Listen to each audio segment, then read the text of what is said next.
దేవునికి మహిమ కలుగును గాక. పరిశుద్ధ గ్రంథంలో నుంచి హెబ్రీయులకు రాసిన పత్రిక 6వ అధ్యాయము 10వ వచనం చదువుకొని ప్రార్థన చేసుకొని వాక్య ధ్యానం చేద్దాం. హెబ్రీయులకు రాసిన పత్రిక 6వ అధ్యాయము 10వ వచనం. ఎవరైనా తీసిన వాళ్ళు చదవండి. చదువు.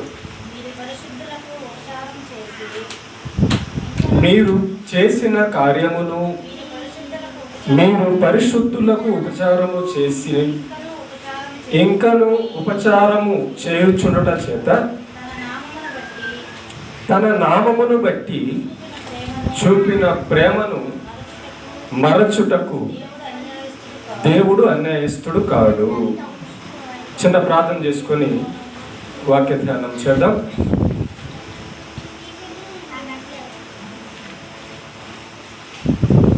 మమ్మల్ని మిక్కిలుగా ప్రేమించిన మా పరలోకపు తండ్రి, ఈ పరిశుద్ధ పాదములకు నమస్కారము తెలియజేస్తూ ఉన్నా.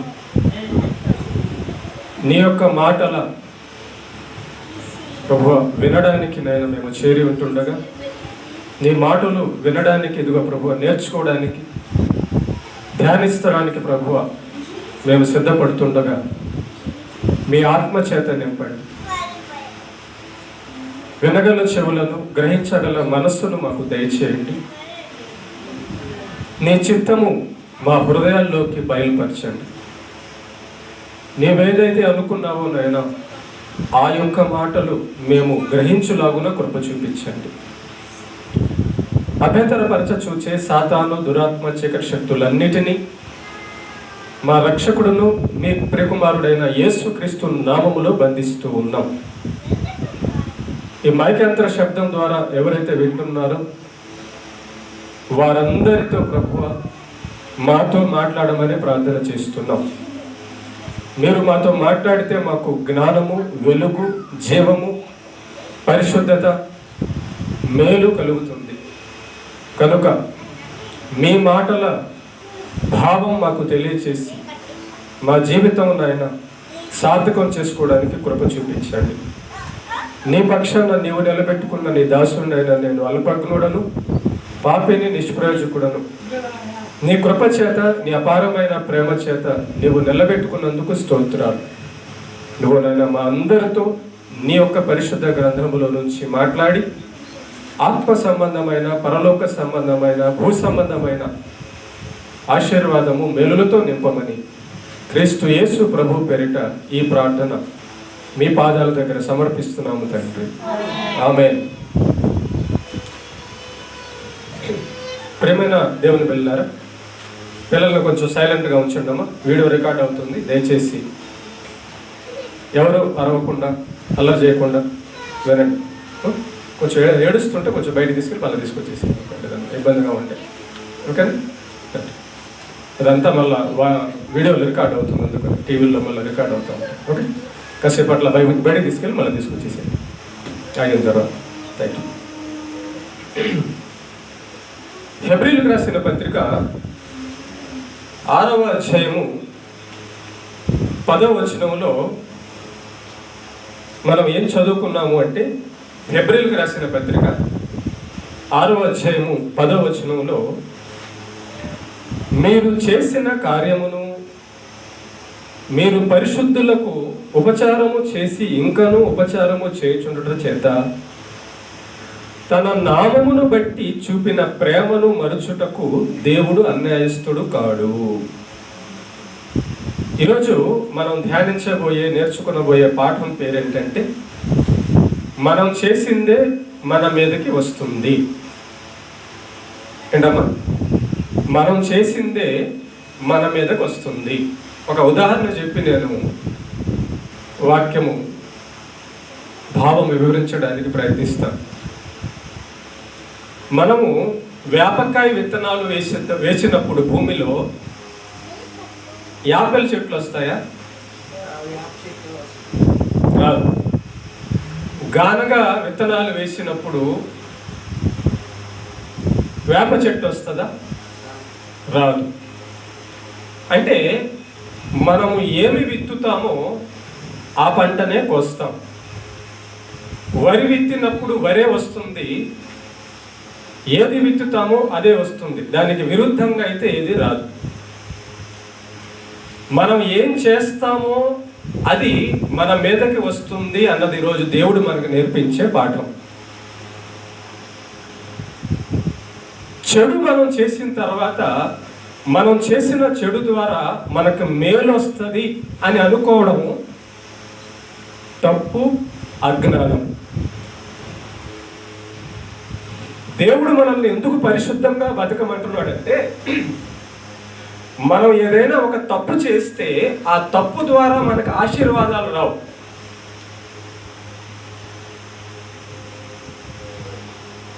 మనము సింపుల్గా లేకపోతే చాలా ఈజీగా ఏమనుకుంటున్నామంటే, మనం చేస్తే ఏదైనా పాపం చేస్తే దాని వలన మనకి ఏమీ ఇబ్బంది కలగదు, ఏమీ సమస్య రాదు, ప్రమాదం రాదు అనుకోవడమే సాతాను మనల్ని తప్పించేటటువంటి, మోసం చేసేటటువంటి ప్రణాళిక. వేపకాయ విత్తనం నాటితే వేపకాయ ఎందుకు రావాలి? యాపిల్కాయ ఎందుకు రాయకూడదు? రాదు. అలా రాదు. మనం తప్పు చేస్తే మనకు ఆశీర్వాదం ఎలా వస్తుంది? అలా రాదు. కనుక దేవుడు అంటున్నాడు, మీరు ఏమి విత్తుదురో ఆ పంటనే కోయుదురు అంటున్నాడు కదా. దేవుడు ఎందుకు మనల్ని తప్పు చేయొద్దు, పాపం చేయొద్దు అన్నాడంటే, మనం ఏం చేస్తామో దాని యొక్క ప్రతిఫలం మనం పొందుతాం. ఎంత ప్రేమ కలిగిన దేవుడు, ఎంత మంచి దేవుడు, ఎంత జ్ఞానము కలిగిన దేవుడు, ఎంత కాపాడాలనుకున్న దేవుడు మనకు ముందుగా హెచ్చరిస్తున్నాడు. చూడండి బిడ్డలారా, మీరు ఏం పని చేస్తారో అదే మీ మీదకి వస్తుంది అంటున్నాడు. రైట్. ఒక ఇద్దరు జీవితాల్లోంచి వాళ్ళు ఏం చేస్తే వాళ్ళ మీదకి ఏం వచ్చిందో నేర్చుకొని మనం కూడా జాగ్రత్త పడదాం. ఈరోజు ఒక మంచి పని చేసిన ఇద్దరిని నేను వాక్యములో నుంచి, గ్రంథంలో నుంచి మీకు పరిచయం చేస్తున్నా. చెడ్డవారిగా ఉండి మంచివారిగా మారితే ఆ చెడుతనం వలన వచ్చిన ప్రయోజనాలన్నీ పోయి మంచి పని చేసినందువలన అక్కడి నుంచి మేలు జరగడం ప్రారంభమవుతుంది. అలా కాకుండా మంచిగా జీవించి కొంతకాలము ఇక మంచితో మనకెందుకని సాతాను వలన ప్రేరేపింపబడి దురాశకు ఆశపడి అక్కడి నుంచి చెడు చేయడం ప్రారంభిస్తే నువ్వు ముందు చేసిన మంచి మళ్ళా నీ మీదకి రాదు. మనము ఏ సమయంలో ఏం చేస్తామో దాని ఫలితము పొందుతాం. Okay, right. చెడు చేస్తే చెడు ఫలితాన్ని మనం పొందుతాము, మంచి చేస్తే మంచి ఫలితాన్ని మనం పొందుతాం. యెహోషువ గ్రంథాన్ని ఒకసారి తీయండి. యెహోషువ గ్రంథము 2వ అధ్యాయము 1వ వచనం చదవండి ఎవరైనా. యెహోషువ గ్రంథము 2వ అధ్యాయము 1వ వచనం.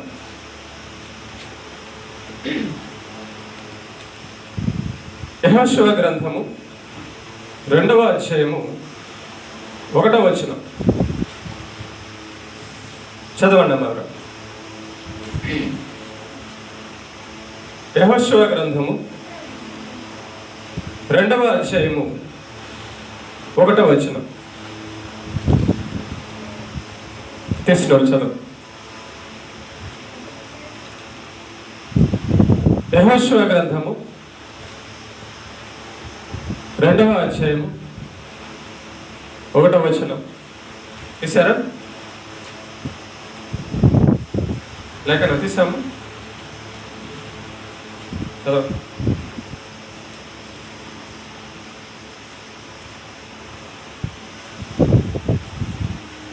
ద్వితోపదేశ కాండము తర్వాత ఉంటుంది.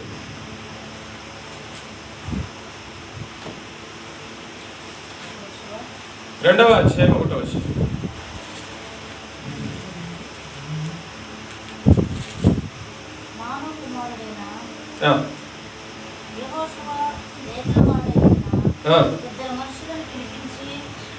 యెహోషువ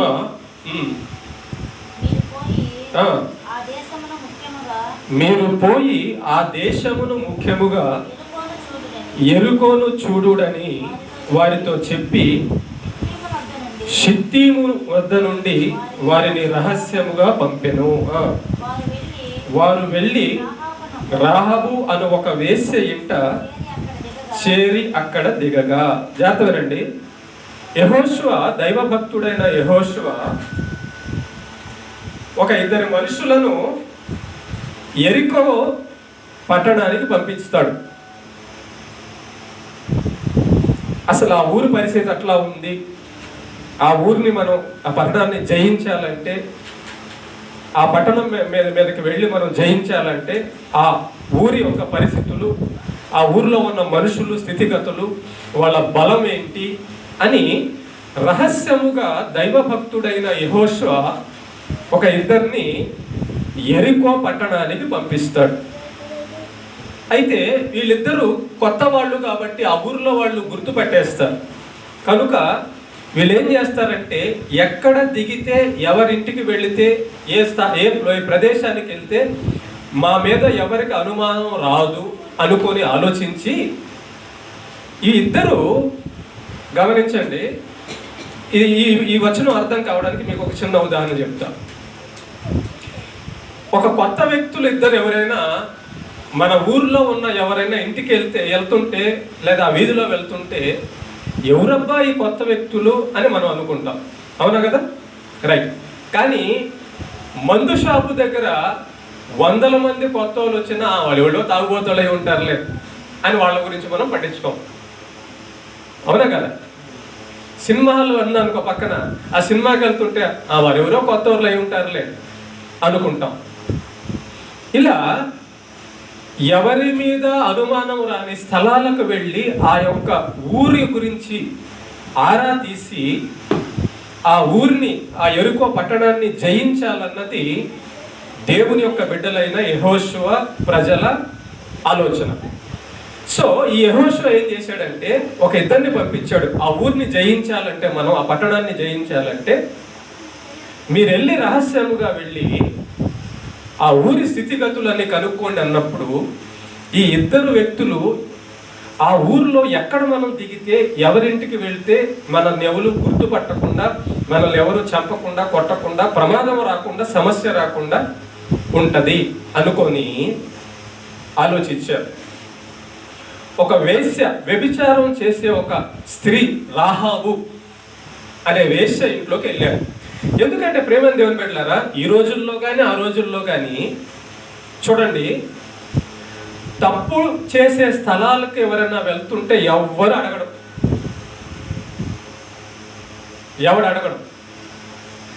దేవుని వాక్యం ప్రకటిస్తున్నారు అనుకోవచ్చు అడుగుతాడు. ఎవడైనా మందు తాగడానికి పోతున్నాడు అనుకో, ఆ దారిలో ఈ ఊర్లో ఒక్కడు కూడా రాడు అడగడానికి, రే ఎందుకురా మందు తాగడానికి పోతున్నావు ఒక్కడ అడగడం. అదే యేసు ప్రభు గురించి నిలబడి చెప్తున్నావు అనుకో, దేవుడి గురించి ఎందుకు చెప్తున్నావు అంటారు. చెడు పని చేసే దగ్గర, చెడు పని చేసే చోట ఎవరికి నీతి నియమాలు, రూల్స్ ఏమి లేవు. మంచి పని చేసే వాళ్ళకి రూల్స్ అన్నీ వచ్చేస్తాయి. సరే, ఈ యొక్క యెహోషువ పంపిన 2 ఏం చేశారంటే, వాళ్ళిద్దరూ ఒక వేశ్య ఇంట్లోకి దిగారు. వేశ్య ఇంట్లోకి వెళ్తే రకరకాల జనాలు వస్తుంటారు కాబట్టి మమ్మల్ని ఎవరు గుర్తుపట్టరు, అక్కడికి వెళ్ళి ఆ జనం, ఆ ఊరి పరిస్థితి ఏంటో కనుక్కుందామని, వ్యభిచారం చేయడానికి కాదు, కనుక్కోవడానికి వెళ్ళారు. జస్ట్ అంతే. వాళ్ళు మంచోళ్ళు, దేవుని యొక్క భక్తులు, యెహోషువ దైవభక్తుడు పంపిన రహస్యం కనుక్కోవడానికి పంపిన వాళ్ళు కాబట్టి. రైట్. రాహాబు అనే వేశ్య ఆ యెరికో పట్టణంలో వ్యభిచారం చేస్తూ ఉండేది, చెడు పని చేస్తూ ఉండేది. ఓకేనా? పిల్లలు వచ్చాయి. బాలరాజు ఇటు చూడు, ఇటు సైలెంట్గా ఉంటా. కాముడు ఓకే, ఈ ఇద్దరు ఆ వేశ్య రాహబు అనే వేశ్య ఇంట్లోకి వెళ్ళారు. లైవ్ వస్తుంది కదా, రైట్. వెళ్ళిన తర్వాత చూడండి, ఇక్కడ గమనించండి, వ్యభిచారం చేస్తున్న ఆ యొక్క రాహబు అనే వేశ్య తన తప్పుడు జీవితంలో నుంచి ఎలా మారి దేవుడి కార్యం చేసినందువలన ఆమెకి ఏం వచ్చిందో ఒకసారి గమనిస్తే మన జీవితంలో కూడా ఇలాంటి జాగ్రత్త తీసుకొని మనం మేలులు పొందడానికి అవకాశం ఉంది. యెహోషువ పంపిన ఇద్దరు మనుషులు ఆ వేశ్య ఇంటిలోనికి వెళ్ళేంత వరకు ఆమె వ్యభిచారిగానే ఉంది. ఆ ఊర్లో వ్యభిచారం చేస్తూ తన కడుపు, తన కుటుంబాన్ని పోషిస్తుంది. Okay, right. ఈ ఇద్దరు ఆ ఇంట్లోకి వెళ్ళారు, రాహబు ఇంట్లోకి వెళ్ళారు. వెళ్ళినప్పుడు ఏం జరిగిందంటే చూడండి ఒకసారి, 6వ అధ్యాయము 17వ వచనం చదవండి ఒకసారి. 6వ అధ్యాయం, అది దాంట్లోనే 6వ అధ్యాయము 17వ వచనం. 17. ఈ పట్టణమును దీనిలోనున్నది యావత్తును యెహోవా వలన శపింపబడెను. రాహాబు అను వేశ్య మనము పంపిన దూతలను దాచిపెట్టెను గనుక ఆమెయు ఆ ఇంట ఉన్న వారందరూ మాత్రమే బ్రతుకుదురు. తర్వాత 22 కూడా చదువుతారు, అదే 6వ వచనం. అయితే యెహోషువ ఆ వేశ్య ఇంటికి వెళ్ళి మీరు ఆమెతో ప్రమాణము చేసినట్లు ఆమెకు కలిగిన వారందరినీ అక్కడ నుంచి తోడుకొని రండని దేశమును వేగు చూచిన ఇద్దరు మనుషులతో చెప్పగా 25 కూడా 25 అమ్మా 25. రాహాబును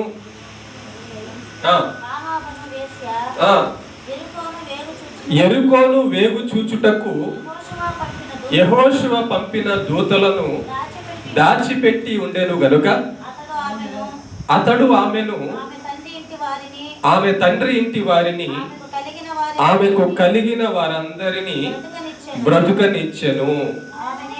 ఆమె నేటి వరకు ఇజ్రాయేలుల మధ్య నివసించుచున్నది. ఒకసారి గమనించండి, ఈ చదివిన వచనాలు ధ్యానిద్దాం. ఆమె జీవితం వేశ్య జీవితం. యెహోషువ పంపిన దూతలు అనగా మనుషులు వెళ్ళనంత వరకు ఆమెకి కుటుంబం కూడా ఉంది, తల్లిదండ్రులు, బంధుమిత్రులు కూడా ఉన్నట్టుగా మనం చూస్తున్నాం.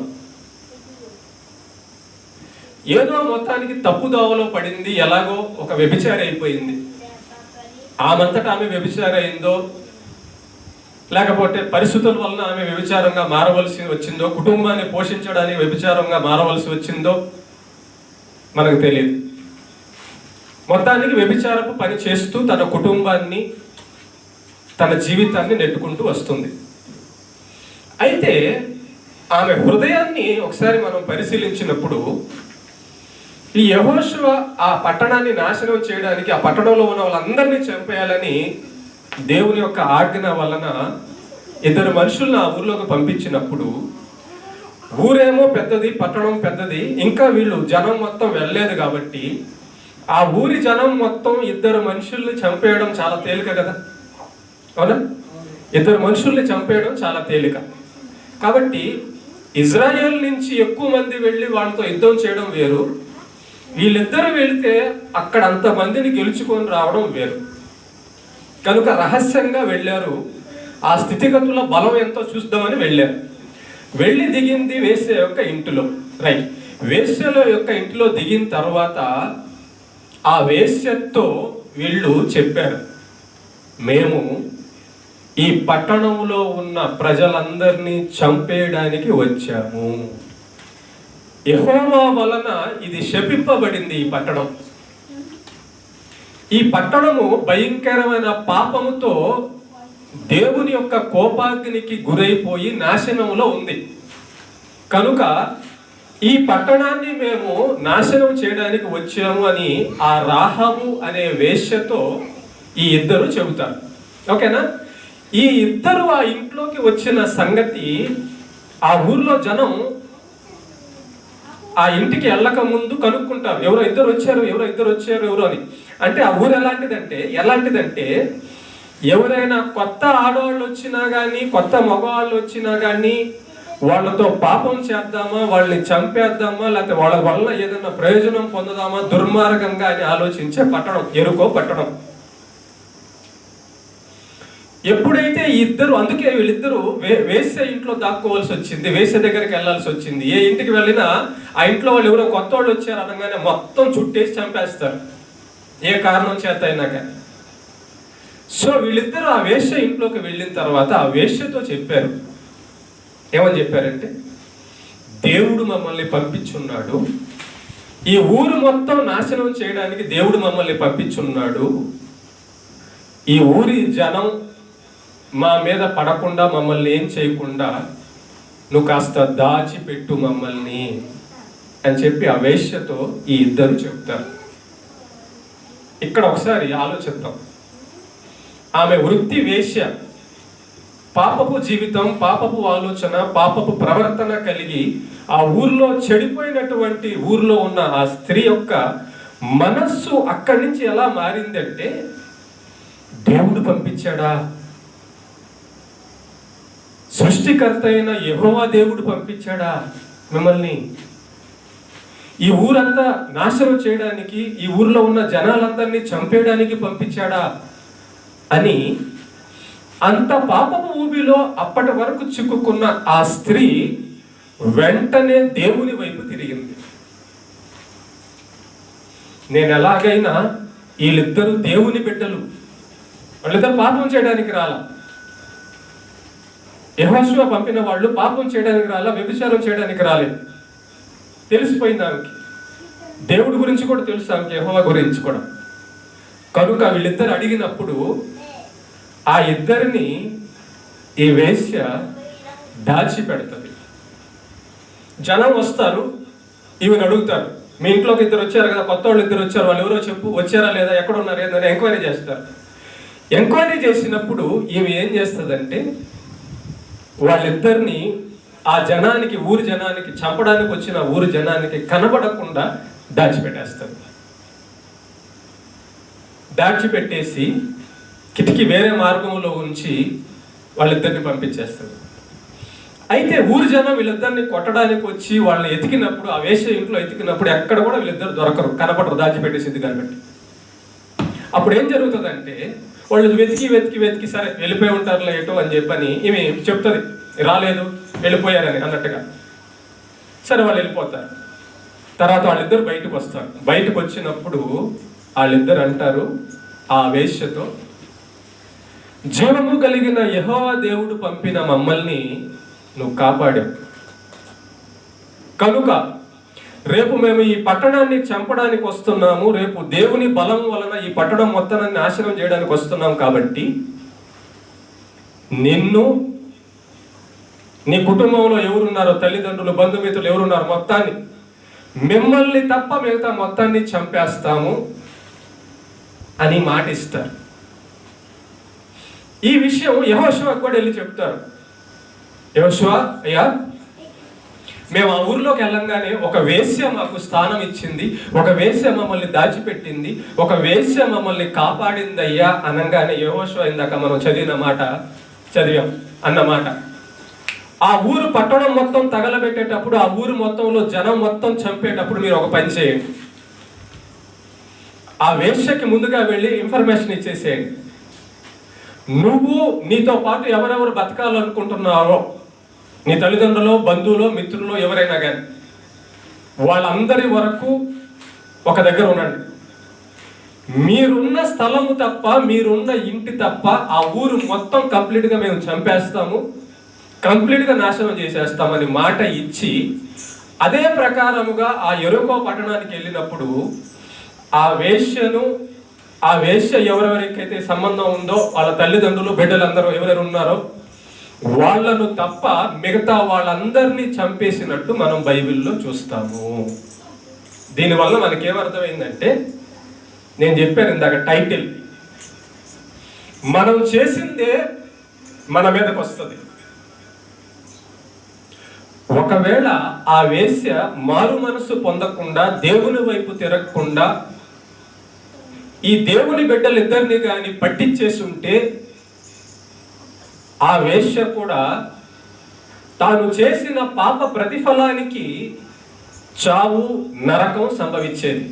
కానీ చూడండి, చెడు జీవితం జీవిస్తున్న ఆ వేశ్య, నిన్నటి వరకు చెడు జీవితం జీవిస్తున్న ఆ వేశ్య దేవుడి యొక్క ఆజ్ఞ, దేవుడి యొక్క మాట, దైవ భక్తుల మాట వినంగానే దేవుని పక్షాన వచ్చేసింది, దేవుడి వైపు మారిపోయింది. తాను తీసుకున్న నిర్ణయం ఆమెని కాపాడింది. తాను చేసిన పని, తాను ఏం పని చేసిందో ఆ పని ఆమెకి ఆశీర్వాదంగా మారింది. దేవుని బిడ్డలను కాపాడింది, దేవుని మాట వినింది, దేవుడు చెప్పింది చేసింది. కాబట్టి దేవుడు చెప్పిన పని చేసినందువలన ఆమె సమస్యలు వచ్చినప్పుడు, ఆమెకి సమస్య వచ్చినప్పుడు ఆమె చేసిన మేలు ఆమెని రక్షించింది. ఇక్కడ మన ప్రతి దినపు జీవితంలో జాగ్రత్తగా, ప్రతి దినపు జీవితంలో ఒక తప్పు చేసేసి ఆ తప్పు వలన మనకి ఏమీ రాదు అని అనుకోబాకండి. ఖచ్చితంగా తప్పు వలన సమస్య, మనకు ప్రమాదం వచ్చినప్పుడు, ఇక్కడ మెయిన్ పాయింట్ నేను మీకు చెప్పాలనుకున్న ఉద్దేశం ఏంటో తెలుసా? ఒక వ్యక్తికి సమస్య లేక ప్రమాదం వస్తున్నప్పుడు దేవుడు ఏం ఆలోచిస్తాడంటే చరిత్ర చూస్తాడు. ఈమె చరిత్ర లేక ఇతని చరిత్ర చూస్తాడు. ఇతను ఎక్కడెక్కడైనా మంచి పనులు చేస్తున్నాడా, నేను చెప్పిన ఆజ్ఞలు ఏమన్నా పాటించున్నాడా, నా బిడ్డలకు ఎక్కడైనా మేలు చేస్తున్నాడా అనే లిస్టు చూస్తాడంట దేవుడు. మన మీదకి సాతాను కానీ, మన మీదకి ప్రమాదం కానీ, మన మీదకి ఏదైనా సమస్య కానీ, మన మీదకి ఏదైనా కష్టం కానీ వచ్చినప్పుడు దేవుడు ఏం చూస్తాడంటే మన జీవితాన్ని చూస్తాడట. ఒకసారి చూసి ఈమె ఎక్కడన్నా నేను చెప్పినట్టు చేసి ఉందా, చేయలేదా, ఈమె ఎక్కడైనా నా బిడ్డలకు ఏదైనా మేలు చేసి ఉందా లేదా, ఇతడు ఏమైనా నాకు మేలు చేస్తున్నాడా లేదా అని చూస్తాడట. చూసినప్పుడు ఒకవేళ దేవుడి పక్షాన మనం ఏదైనా మంచి కార్యము చేసి ఉంటే ఆ మేలు కార్యాన్ని బట్టి మనకు వచ్చిన సమస్యను దేవుడు తొలగించేవాడుగా ఉన్నాడు. కనుక చూసారా, మనం చేసిందే మన మీదకి వస్తుంది. ఈ స్త్రీ తన చెడు జీవితాన్ని వదిలేసేసి మేలు చేసింది. ప్రమాదం వచ్చినప్పుడు ఆ స్త్రీ మాత్రమే కాకుండా తన తల్లిదండ్రులు, బంధుమిత్రులందరినీ కూడా కాపాడుకోగలిగింది. ఒక్క పని చేసి, ఒక్క మంచి పని చేసి. చూసారా, మంచి వలన మేలు ఎలా వచ్చిందో. ఒకటి, ఓకేనా? రెండో వ్యక్తి దగ్గరికి వెళ్దాం. ఎస్తేరు గ్రంథం తీయండి ఒకసారి. ఎస్తేరు గ్రంథము 2వ అధ్యాయము. ఎస్తేరు గ్రంథము 2వ అధ్యాయము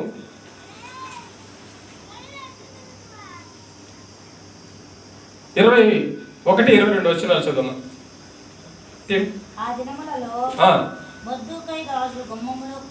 మొర్దెకై రాజు గుమ్మములో కూర్చొని రాజు యొక్క ఇద్దరు పండులైన బిగ్తాను తెరచు అను ద్వారపాలకులు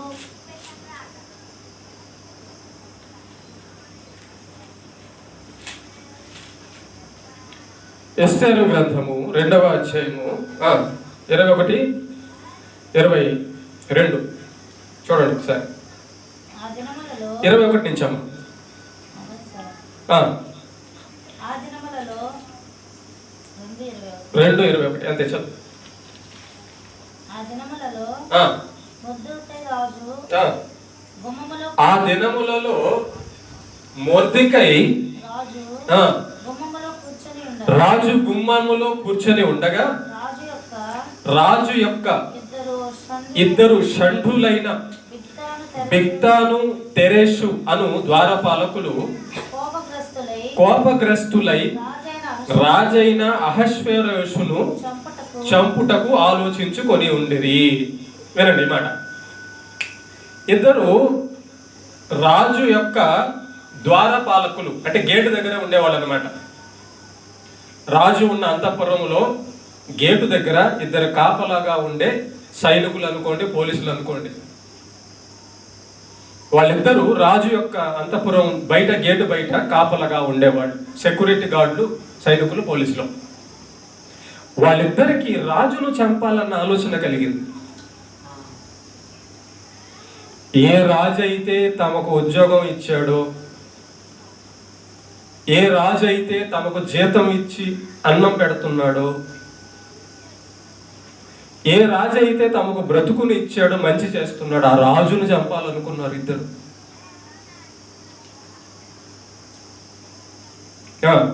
వీళ్ళిద్దరూ చంపాలనుకున్నారు. ఇప్పుడు 22 కూడా చదువు. 22 అమ్మ. 22.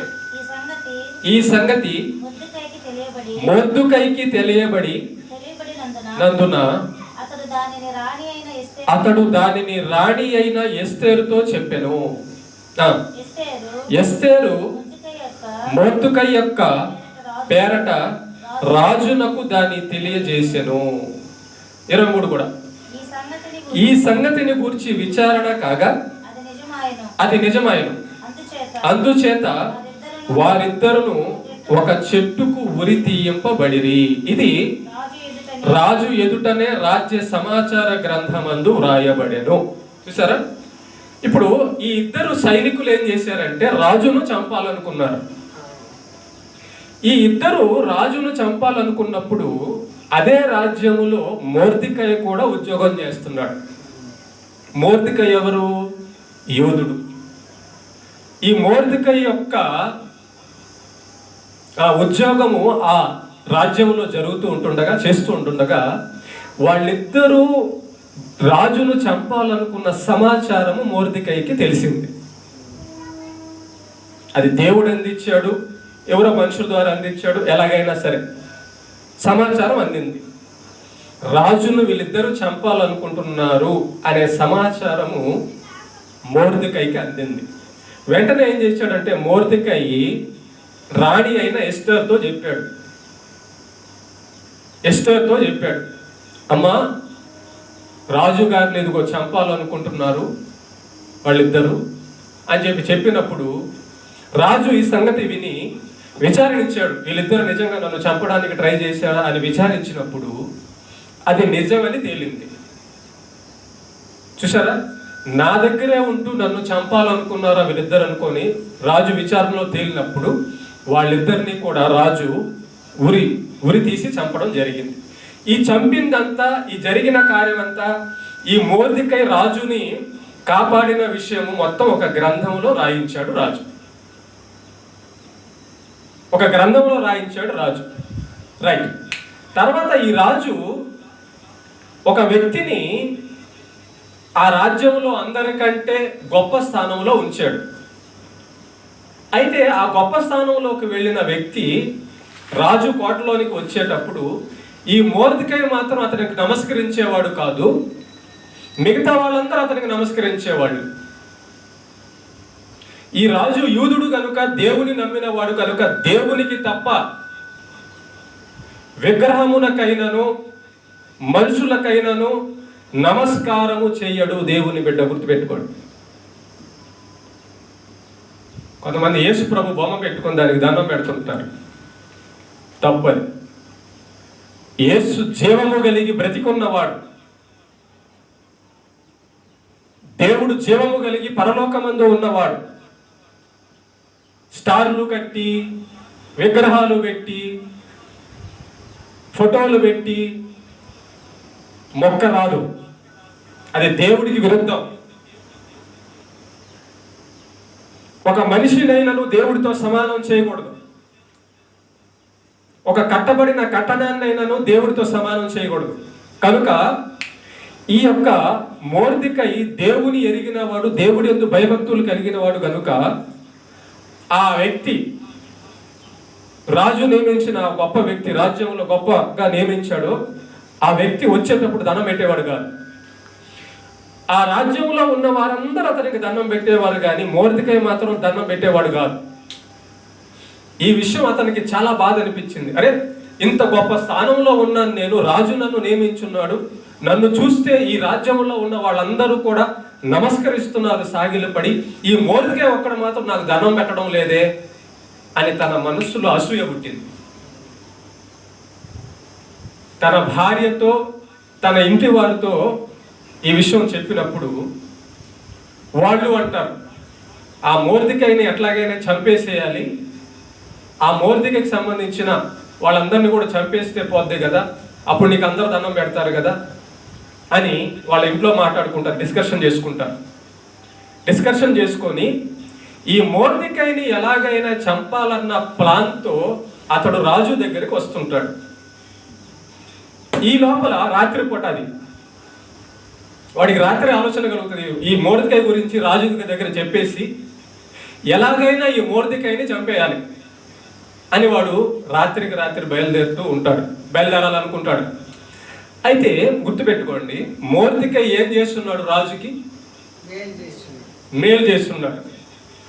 మోర్దెకై రాజును చంపబోతుంటే ఒకళ్ళిద్దరు ఆ ఇద్దరు గురించి రాజుకు చెప్పి రాజు ప్రాణాన్ని కాపాడి ఉన్నాడు. ఓకే, ఈ సంగతి రాజు ఎక్కడ రాపిచ్చాడు? గ్రంథంలో రాపిచ్చాడు. రైట్, చూడండి దేవుడు మోర్దెకైకి ఎలా మేలు చేస్తున్నాడు. మోర్దెకై చేసిన మేలు, ఇప్పుడు అతను ఆ రాజు నియమించిన యొక్క అధిపతి మోర్దెకైని చంపడానికి వచ్చినప్పుడు మోర్దెకై చేసిన మేలు ఈ మోర్దెకైని ఎలా కాపాడడానికి వస్తుందో చూడండి ఒకసారి. దేవుడు ఎలా జ్ఞాపకం చేసుకున్నాడు ఒకసారి చూడండి. రాజుకు ఆ నైట్ నిద్ర పట్టకుండా చేశాడు దేవుడు. మామూలుగా రాజులు ఏం చేస్తారంటే ఆ రాజ్యంలో ఉన్న తీర్పులన్నీ తీర్చిన తర్వాత పడుకోయబోయే ముందు నాట్యాలు, పాటలు, సంగీతాలు, రాజులు కదా, వాళ్ళ వ్యవహారాలు వాళ్ళకు ఉంటాయి. కానీ ఆ రోజు మాత్రము నాట్యం వద్దు, సంగీతం వద్దు, ఏమొద్దు, నాకు నా మనసేం బాగాలేదు అని మొత్తాన్ని ఆపేసేసి రాజు ఒక్కడే అంతఃపురంలో ఉన్నాడు, నిద్ర పట్టడంలా. ఎంత పడుకుందామన్నా నిద్ర పట్టడంలా. సరే, నిద్ర పట్టడం లేదు కాబట్టి ఏదైనా ఒక పని చేద్దామని ఈ రాజులు రాపిచ్చే గ్రంథం, వాళ్ళ రాజ్యంలో జరిగిన విషయాలన్నీ రాయబడిన గ్రంథం, ఆ గ్రంథం తెమ్మని చెప్తాడు ఒక సైనికుడు పిలిచి మన రాజ్య గ్రంథము తీసుకురా అంటాడు. రాజ్య గ్రంథాన్ని తీసుకొచ్చినప్పుడు ఒక్కొక్క పేజీ తీస్తుంటుండగా ఈ మోర్దెకై రాజుని కాపాడిన సంగతి అక్కడ దొరుకుతుంది అతనికి, రాజుకి. అప్పుడు అదంతా చదివి, అరే నా ప్రాణం ఇతను కాపాడున్నాడే మోర్దెకై. అప్పుడు ఆ సైనికుడిని పిలిచి ఈ మోర్దెకై మనల్ని కాపాడున్నాడు కదా, నన్ను కాపాడున్నాడు కదా, మరి ఇతనికి ఏమన్నా మనం బహుమానాలు ఏమన్నా ఇచ్చామా అన్నప్పుడు, లేదు ప్రభువా, అతను మిమ్మల్ని కాపాడిన విషయం నిజమే, కానీ అతనికైతే మీరేం బహుమానం ఇవ్వలేదు అంటాడు. మరి ఇంత మంచి పని చేసిన వాడికి మనం సత్కరించకపోవడం ఏంటి అని, సరే అతన్ని రేపు ఎలాగైనా సత్కరించాలని చెప్పి మనసులో అనుకొని అలా ఆలోచిస్తుండగా ఇంతలో ఈ అధిపతి వస్తాడు. మోర్దెకైని చంపాలనుకున్న అధిపతి వస్తాడు రాజు దగ్గరికి రాగానే రాజు అంటాడు ఈ అధిపతితో, అధిపతి నాకు ఒక ప్రశ్నకు జవాబు చెప్పు. ఏంటి ప్రభు? రాజుగారు చెప్పండి. రాజైన నాకు ఎవరైనా ఒక గొప్ప మేలు చేస్తే వాడిని ఎలా సత్కరించాలి ఒకసారి చెప్పండి. ప్రభువా, రాజా, మిమ్మల్ని కాపాడినోడు చాలా గొప్పోడు కాబట్టి మీరు కూర్చునే గుర్రం మీద కూర్చోబెట్టి, మీ కిరీటం అతని మీద పెట్టి, మీ వస్త్రాలు అతనికి తొడిగి ఊరంతా ఒక గొప్ప అధిపతి నీ పక్కన పెట్టి ఊరంతా అతన్ని తిప్పాలి, అది బాగుంటుంది అంటాడు. అటకైతే వెంటనే మోర్దెకైని పిలవండి అంటాడు. మోర్దెకైని పిలవమని చెప్పగానే వీడికి ఫ్యూజులు పోతాయి. నేనేమో వీడిని చంపాలనుకొని రాజు దగ్గరకు వచ్చా, ఈ రాజు ఏమో ఆ మోర్దెకైని పిలిపించి ఈ ఊరంతా గొప్ప చేసి రాజులాగా తిప్పమంటున్నాడు అని చెప్పని అంటాడు. సరే, మోర్దెకై రాగానే మోర్దెకైని పిలిపించి రాజకిరీటము, రాజవస్త్రము పెట్టి గుర్రం మీద కూర్చోబెట్టి ఈ అధిపతే పక్క నుండి తిప్పుతాడు అనమాట.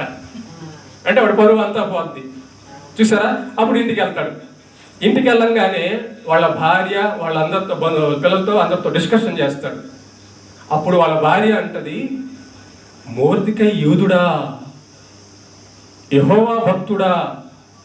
అప్పుడు వాళ్ళ భార్య అంటది, అయ్యా అయ్యా ఆయన జోలికి పోవద్దయ్యా, ఆయన యెహోవా భక్తుడు, యూదుడు, వాళ్ళ జోలికి మనం పోయామా మనం చావడం ఖాయం అని అంటది. ఇతడు చూడండి, కుట్ర పడినందువలన మొర్దెకై మీద, మొర్దెకైని చంపాలని ఏం చేస్తాడో తెలుసా? ఒక ఉరికొయ్య తయారు చేస్తాడు. ఈ కుట్రంతా కూడా మొర్దెకై ఎస్తేరుకి చెప్పి రాజుకు చెప్పమంటాడు. రాజుకు చెప్పంగానే అంతా తెలిసిపోద్ది విషయం అంతా.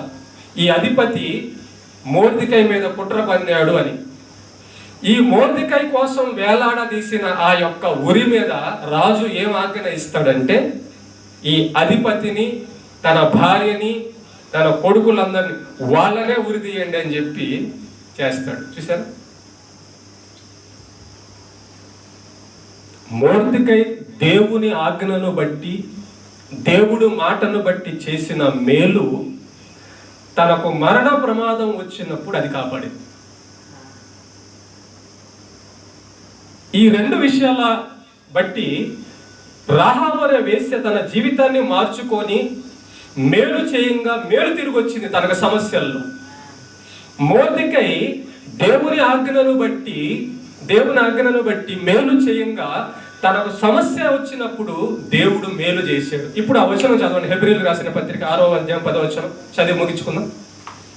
6:10. హెబ్రీ 6:10 చదువు.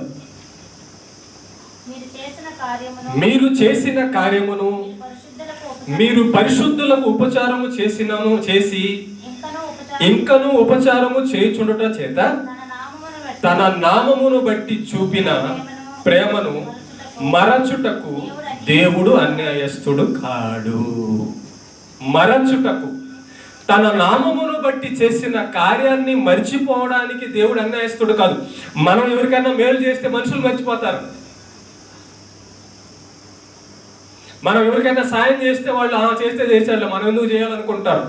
దేవుడు అలాంటోడు కాదు. నువ్వు గిన్నెడు చన్నీళ్లు దేవుని పేరట ఇచ్చున్నా, నీకేదైనా సమస్య వచ్చినప్పుడు దేవుడు నీ లిస్టు చూస్తాడు. అరే, ఆ రోజు పాపం ఒక గిన్నెడు చన్నీళ్ళు ఇచ్చింది పాస్టర్ గారికి, ఇప్పుడు ఆమెకి సమస్య వచ్చింది, మేలు చేయి అంటాడు దేవుడు. తన నామమును బట్టి చేసిన మేలును మర్చిపోవడానికి దేవుడు అన్యాయస్తుడు కాడు. కనుక ఈరోజు పాఠం ఏంటి? పాఠం పేరేంటి? మనం చేసిందే మన మీదకి వస్తుంది. రాహాబు మేలు చేసింది, మంచి చేసింది, మేలు వచ్చింది సమస్యల్లో. మొర్దెకై మంచి చేశాడు, దేవుడి మాట విన్నాడు. సమస్యలో పడినప్పుడు, సమస్య వచ్చినప్పుడు మొర్దెకైకి ఆ మేలే అతన్ని కాపాడింది. ముగిస్తున్నాను. మనము ఒక మనిషి విషయంలో పాపము చేద్దాము అనుకున్నప్పుడు ఆ పాపం వలన సుఖం వస్తుంది, సంతోషం వస్తుంది అనుకోవడం తప్పు. నువ్వు పాపం చేస్తే దేవుడి శిక్ష నీకు ఆరోగ్యం ఇవ్వడు. నువ్వు తప్పు చేస్తే దానికి తీర్పు దేవుడి దగ్గర నుంచి రావాలి. నువ్వు మంచి చేస్తే దాని తీర్పు దేవుడి దగ్గర నుంచే రావాలి. నువ్వు సునాయాసంగా ఒక తప్పు చేసేసి దీనివల్ల నాకేం ఇబ్బంది రాదు అనుకుంటే ప్రమాదం దేవుని బిడ్డ. లేదా ఇంకొకటి ఇక్కడ ఆశించవచ్చు, నువ్వు మంచి చేస్తూ ఉంటే నీకు ప్రమాదం వచ్చినప్పుడు దేవుడు ఖచ్చితంగా, ఒక రాజే తన గ్రంథంలో తనకు ఏమేం జరిగాయో లెక్కించాడు. దేవుడు పరలోకమందుగో గ్రంథం ఉంది, మన ముందు కూడా ఒక గ్రంథం ఉంది. ఈ మన ముందున్న పరిశుద్ధ గ్రంథంలో దావీదు చరిత్ర ఉందా? మొర్దెకై గురించి చదువుకున్నామా? రాహాబు వేశ్య గురించి చదువుకున్నామా? యేసు ప్రభు గురించి చదువుకున్నామా?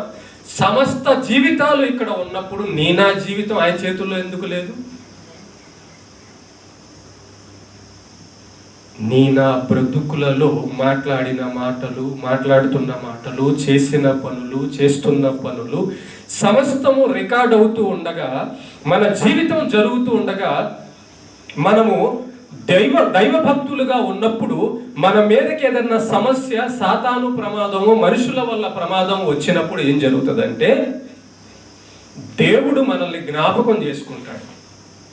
అరే, ఇతను నా బిడ్డ కదా, ఎన్ని మేళ్ళు చేశాడు, ఇతని మీదకి సమస్య, సాతాను ఏమన్నా చేయాలనుకుంటే నేను కాపాడొద్దా? అన్యాయము చేయుటకు, మరచిపోవుటకు దేవుడు మనలాంటోడు కాదు. ఇక్కడ మనం గుర్తుపెట్టుకోవాల్సిన ముఖ్యమైన పాయింట్ ఏంటంటే, మనం ఏం చేస్తామో అది మన మీదకి వచ్చేస్తుంది అంతే. ఎప్పుడు కూడా తక్కువ అంచనా వేయొద్దు తప్పుని, పాపాన్ని. ఎప్పుడు కూడా మంచిని, నీతిని తక్కువ అంచనా వేయొద్దు. నిన్ను కాపాడాలంటే దేవుడు ఒక్కడే. దేవుడు సాతాన్ని కూడా నీ దగ్గరికి రానియకుండా, నిన్నేం ఇబ్బంది పెట్టకుండా, మనుషుల వల్ల నీకు ఇబ్బంది కలగకుండా, నువ్వు చనిపోయినా బతికించగలిగిన సమర్థుడు దేవుడు ఒక్కడే. దేన్ని బట్టి? మనం చేసిన కార్యాలను బట్టి. ప్రకటన గ్రంథంలో కూడా అదే అంటాడు, ప్రతివాడు తాను చేసిన పనిని బట్టి ప్రతిఫలం పొందును. కాబట్టి మీరు ఒక పని చేసేటప్పుడు, ఒక మాట మాట్లాడేటప్పుడు, ఈ మాట నా దేవుడికి నచ్చే మాటనా, నచ్చని మాటనా, ఈ పని నా దేవుడికి నచ్చే పనా, నచ్చని పనా అని చూసి మంచి పని చేసావనుకో, దానికి ఖచ్చితంగా దేవుడి ప్రతిఫలం తీసి పెడతాడు. నీ మీదకి ఎవరైనా శత్రువులు వచ్చినా, నీ మీదకి ఏదైనా సమస్య వచ్చినా, నువ్వు ఆ రోజు చేసిన మంచి పని చూసావా, అది నిన్ను కాపాడుతుంది. ఎందుకంటే మన మీదకి ఏం రాబోతుందో మనకు తెలియదు, కానీ దేవుడికి తెలుసు. మొర్దెకైని చంపడానికి ఈ అధిపతి కుట్ర పడుతున్నాడని దేవుడికి తెలుసు. ఆ యెరికో పట్టణం నాశనం అయిపోబోతుంది అని దేవుడికి తెలుసు. యెరికో పట్టణంలో ఉన్న వేశ్య మంచిగా మారిపోయినప్పుడు దేవుడు వేశ్యని, వేశ్య కుటుంబాన్ని కాపాడాడు. మొర్దెకై రాజుకి మేలు చేసినప్పుడు మొర్దెకైని దేవుడు కాపాడాడు. ఆ దేవుడే ఈరోజు కూడా ఉన్నాడు. మొర్దెకైని కాపాడిన దేవుడే నీ దేవుడు, నా దేవుడు. రహబును కాపాడిన దేవుడే నీ దేవుడు, నా దేవుడు. వాళ్ళు మంచి చేస్తే కాపాడిన దేవుడు, నువ్వు నేను మంచి చేస్తే కాపాడ్డా? రాహాబుని చంపాలనుకున్న వారిని చంపిన దేవుడు, మొర్దెకైని చంపాలనుకున్న వారిని చంపిన దేవుడు, తప్పు చేస్తే నిన్ను నన్ను కూడా శిక్షిస్తాడు. అయితే ఇక్కడ పాపపు జీవితంలో నుంచి మంచి జీవితంలోకి వచ్చేసింది వేశ్య రాహాబు. తన పాపపు జీవితాన్ని దేవుడు చూడలేదు, కానీ మంచిని మాత్రమే చూశాడు. మారిపోయింది కదా, రైట్, వెరీ గుడ్. దేవుడికి కావాల్సింది మార్పు. వ్యభిచారి మారిపోయింది చూడండి. ఎన్ని రోజులు దేవుడి చేత మనం చెప్పించుకున్నాం, ఎన్ని రోజులు దేవునికి కోపము తెప్పిద్దాం, ఎన్ని రోజులు ఉగ్రత పాలవుదాం, దేవుడి యొక్క శిక్ష మన మీదకి తెప్పించుకుందాం. నిర్లక్ష్యం చేసి, లెక్క లేకుండా దేవుడి మాట మీద శిక్షలు వచ్చేస్తే, ప్రమాదాలు వచ్చేస్తాయి. గుర్తుపెట్టుకోండి, నీ మీదకి సాతాను ఏదైనా అనారోగ్యమో, మనుషుల ద్వారా ఏదైనా ప్రమాదం తెప్పిస్తాడు. ప్రతిరోజు వాడి ఆలోచన, వాడి పని అదే. కానీ నిన్ను కాపాడేది ఏది? నువ్వు చేసిన మేలు. దేవుని పేరిట దేవుడు ఏం చెప్పాడో అది చేస్తున్నప్పుడు ఆ పనులు నిన్ను కాపాడతాయి. సాతాను ఇక్కడే పడగొట్టేది. మనం దేవుడి చేత కాపాడబడకుండా ఉండాలంటే మనం పాపం చేస్తే దేవుడు కాపాడు. రైట్, వీళ్ళు ఎలా కొట్టాలి దెబ్బ, వీళ్ళు మంచి చేస్తే దేవుడు కాపాడేస్తాడు, నేనేం చేయలేను. వీళ్ళ చేత చెడు చేపిస్తే, పాపం చేపిస్తే కొట్టచ్చు దెబ్బ. ఇది సాతాను వచ్చు. కనుక ప్రేమ దేవుని బిడ్డలారా, నువ్వు మేలు చేస్తే దేవుడి దగ్గర ఖచ్చితంగా మేలు దొరుకుతుంది. ఆయన అన్యాయస్తుడు కాదు. ఈ భూమి మీద ఉన్న 750 కోట్ల మంది నీకు అన్యాయం చేయొచ్చు, యెహోవా చెయ్యడు, చేయడాయన. 750 కోట్ల మంది నీకు ఎదురు తిరిగిన నువ్వు న్యాయం వైపు ఉంటే, మొర్దెకై ఒక్కడు రాజ్యం మొత్తం అతనికి ఎదురు తిరిగింది. వెనకాల దేవుడు ఉన్నాడు కాబట్టి, మొర్దెకై మంచి చేస్తున్నాడు కాబట్టి మొర్దెకైని కాపాడాడు, దావీదును కాపాడాడు, దానియేలును కాపాడాడు. మేలును బట్టి. ఏమా, ఇది మనకు పాఠం. మనం ఏం విత్తుతామో అదే ప్రతిఫలంగా వస్తుంది. మోసపోవద్దు. వేప విత్తనాలు విత్తి యాపలకాయ వస్తాయని అనుకోవద్దు.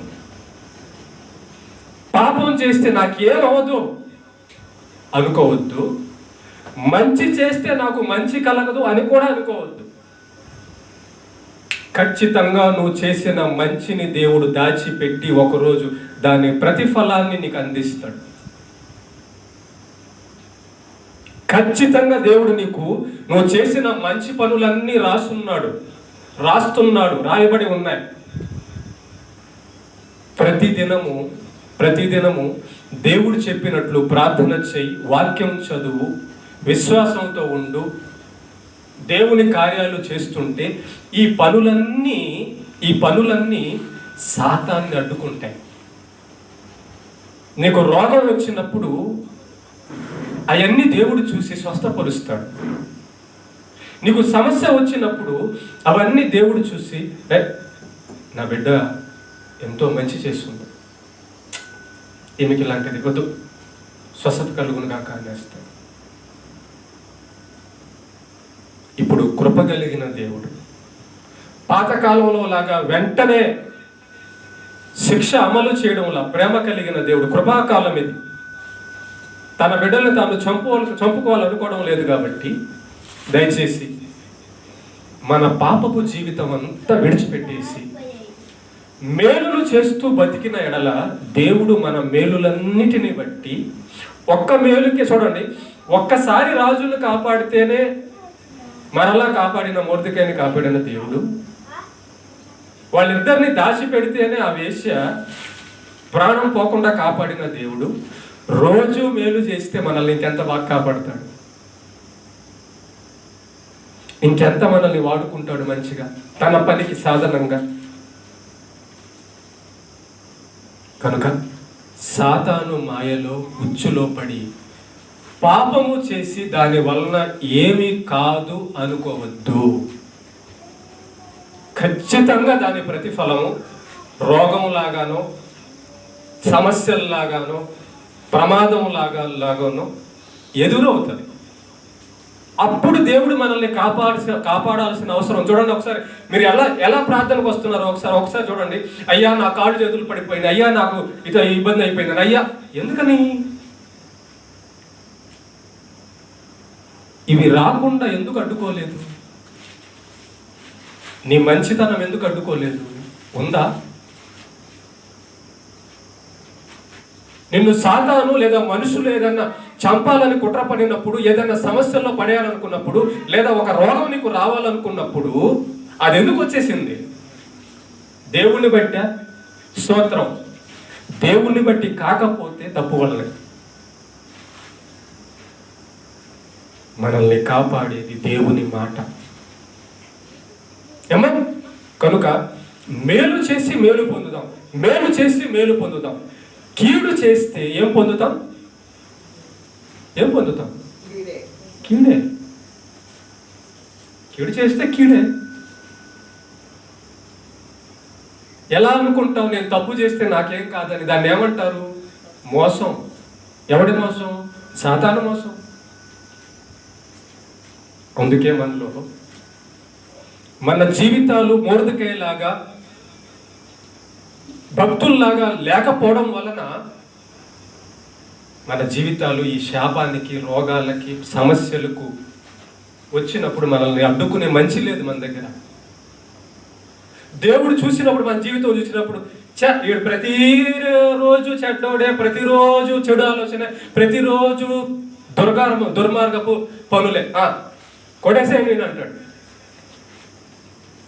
వాడిని ఎందుకు కాపాడడం? వాడిని కొట్టేసేయండి, చంపేసేయండి వాడిని, వాడి వల్ల నాకేం ప్రయోజనం లేదు అంటాడు. అదే మొర్దెకైని చూసినప్పుడు, మొర్దెకై నా బిడ్డ భయంతో బతుకుతున్నాడు అని కాపాడతాడు. ఓకే, దేవుడికి మహిమ కలుగును కాక. సెలవు ధ్యానికి తప్పండి. అందరికి అర్థమైందా పాఠం? ఆపే.